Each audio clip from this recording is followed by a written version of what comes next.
Yo soy periodista y licenciado en Historia, no historiador, que son conceptos distintos. Mi trabajo desde hace muchísimos años es el periodismo comprometido, especializado en cuestiones de fascismo, franquismo, la dictadura, y desde hace algunos años estoy posiblemente más comprometido aún, porque creo que es un momento importante y crítico para desmentir los intentos de reescribir la historia.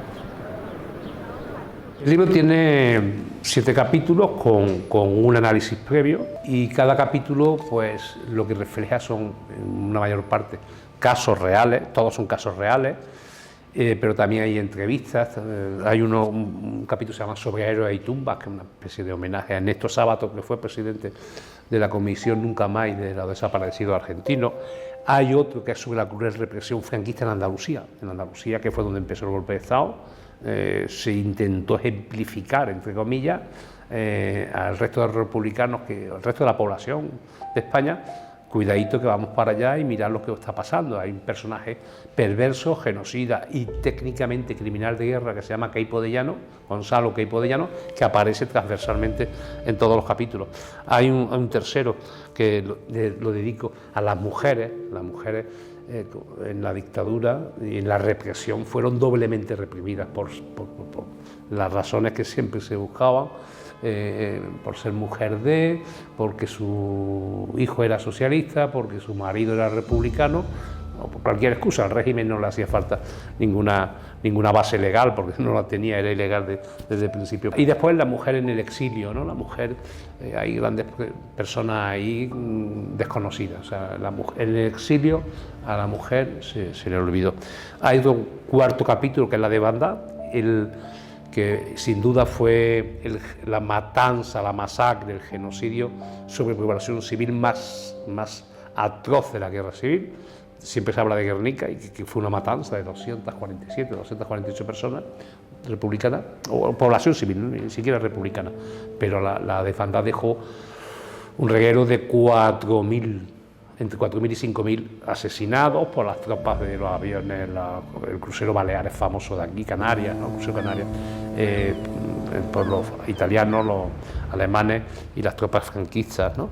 Y significó una égira, un éxodo, huyendo del terror de Queipo de Llano, de entre 150 y 250.000 personas. Hay un quinto capítulo que lo dedico al nacionalcatolicismo, lo que significó y lo que todavía significa, con la influencia y derivaciones como un pulpo, ¿no?, con tentáculos, en la actual sociedad española, muy dada a confundir la Iglesia y el Estado. Y un penúltimo capítulo, que son de entrevistas a personajes como Ian Gibson, a una niña de la desbandada, con 12 años se fue y murió hace 2 años. Y estuvo 80 años callada, y a mí me dio una entrevista, la única entrevista después de estar 80 años callada, la dio al Plural, algo que es una reacción lógica. El silencio, esa voz dormida que habló por un día conmigo, porque al día siguiente de publicarse en el Plural le llamaron de diferentes medios, televisiones nacionales, y ya no quiso hablar. Y por último, una parte central del libro, o al menos como tesis, el franquismo sociológico. Esos tics, esos gestos, esa herencia recibida que nos hace tener comportamientos muy poco democráticos comparado con otros países, por ejemplo, europeos o occidentales. A mí me gustaría que lo leyeran generaciones como la de mi hija, ¿no? Generaciones jóvenes, aquellos a los que se les ha engañado diciendo, y se les sigue engañando, diciendo que el golpe de Estado fue un alzamiento nacional por necesidades contra el caos de la República. No sé qué caos había en la República. Aquellos que siguen pensando, no tan jóvenes, de que la guerra civil, lo dice el Partido Popular, fue una guerra entre abuelos. No fue una guerra entre abuelos. Fue una guerra provocada por un golpe de Estado franquista, y se le puede decir que con connotaciones fascistas, y que provocó una guerra donde hubo 500.000 de muertos, donde hubo 500.000 de exiliados, que después hubo una dictadura que no fue, como dijo Mayor Oreja, un periodo plácido de la historia de España. Sería para algunos. La dictadura fue una dictadura férrea, superior a cualquier dictadura en España, en el mundo, donde se siguió matando gente, donde se siguió represaliando gente, donde las cárceles seguían con presos simplemente por tener puntos de vista distintos a la dictadura, al régimen, sí.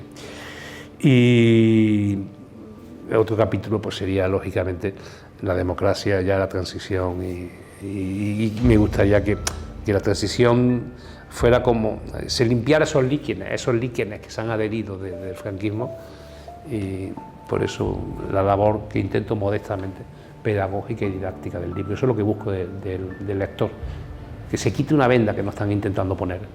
Después de llevar 15 años escribiendo muchos medios, pero fundamentalmente y profesionalmente en el plural, en mi periódico, uno se da cuenta de que tengo centenares y centenares y centenares de páginas de entrevistas, de reportajes, de análisis, de artículos de opinión, y me planteo que eso, que ya se ha leído, que bueno, que queda ahí en la hemeroteca, en estos momentos, como hablaba en la presentación, tiene mucho valor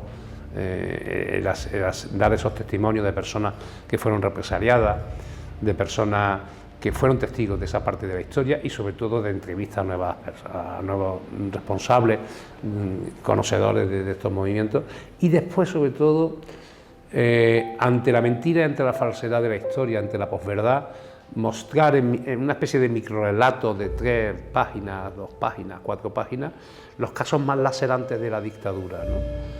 Y del franquismo, y de la guerra, y lo que fue el alzamiento, mal llamado alzamiento, sino golpe de Estado, y sobre todo combatir también lo que son el franquismo sociológico y esas ramificaciones que precisamente hoy, en estos días, vemos que llegan con sus tentáculos a diferentes instituciones del Estado.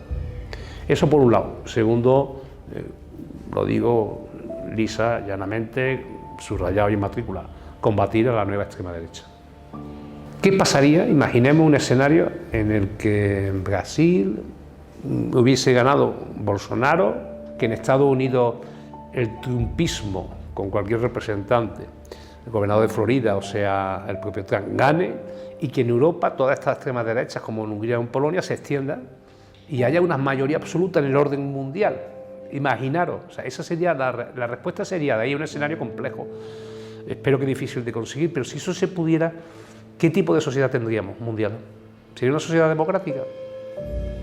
El fascismo lo ha dicho Umberto Eco, lo ha dicho Galeano, lo han dicho muchos, está al lado nuestro, viste caras bonitas, viste bien, no va a entrar con tanques ni con botas, posiblemente con votos. Aquí tenemos ya 52% o 52 escaños en esa línea. Tenemos un Castilla y León, que ya vemos las burradas que se dicen. No va a llegar de esa manera como llegó el fascismo con Hitler o con Mussolini o con Franco. Está llegando de otra manera más civilina, calando. Entonces, de otra forma, lo tenemos aquí al lado. Este libro, La factura de democracia, como veréis, de la guerra civil y la represión de la dictadura, franquismo sociológico en Andalucía, aunque al final los rasgos y las características son las mismas que a nivel nacional, es el hijo, es una parte, es una parte desgajada de otro libro mucho más amplio, de esos 15 años que llevo escribiendo, de ámbito nacional. O sea, podríamos llamarle La factura 2, va a tener otro nombre, pero de ámbito nacional. Ese libro está escrito, porque ya sabemos, cuando los libros están escritos, hay 2 partes, cuando tú pares la idea, cuando tú la escribes, y cuando empiezas a corregir, a mandar, a quitar, a poner. Entonces estoy en esa fase. Bueno, ahora estoy en fase de promoción del libro de La factura, pero yo espero que para junio, después del verano como mucho de 2023, que está aquí ya encima, el libro esté en la calle.